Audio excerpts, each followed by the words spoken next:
आज 14 फरवरी हा दिवस माझ्यासाठी खूप जास्त स्पेशल आहे. कारण आज आमची फर्स्ट मॅरेज ॲनिव्हर्सरी आहे. वर्षातून एकच दिवस येतो हा दिवस, कुठल्याही सणापेक्षा कमी नाही. इतका जास्त स्पेशल आहे माझ्यासाठी. म्हणून मी आज खूप जास्त हॅपी आहे. म्हणून मी आज माझ्या नवऱ्याला एक छोटंसं सरप्राईज देणार आहे.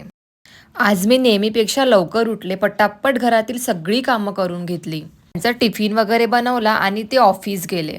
आज मला मार्केट जायचं होतं. पटापट रेडी वगैरे झाले आणि मार्केट जायला निघाली. माझ्या हस्बंडसाठी एक सरप्राईज आहे आणि त्याचीच मला आज पूर्ण तयारी करायची होती. सगळ्यात आधी माझ्या फ्लॅटजवळ जे शॉप आहे मी तिथे गेली, पण मला जशा वस्तू पाहिजे होत्या तशा मला तिथे नाही भेटल्या, म्हणून मला मेन मार्केट जावं लागलं. मार्केट वगैरे गेली, सगळ्या वस्तू घेतल्या.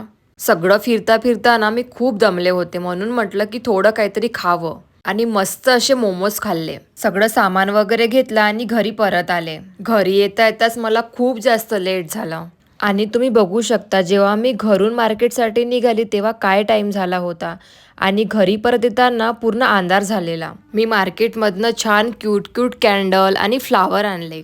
याचं आता मी काय करणार, कसं डेकोरेट करणार सगळं, हे तुम्ही बघा माझ्या नेक्स्ट ब्लॉगमध्ये. बाय.